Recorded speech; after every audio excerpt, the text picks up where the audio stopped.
Ashoka-ZEISS Microscopy Facility is really central to advancing research in the biosciences. Ashoka-ZEISS Imaging Facility. Imaging microscopes.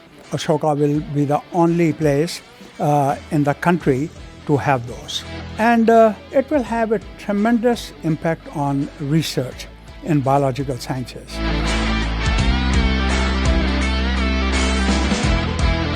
What I like very much about Ashoka is it has the entire breadth of sciences as well as humanities. Capacity to have state-of-the-art instrumentation and facilities and to actually share them with other universities and researchers.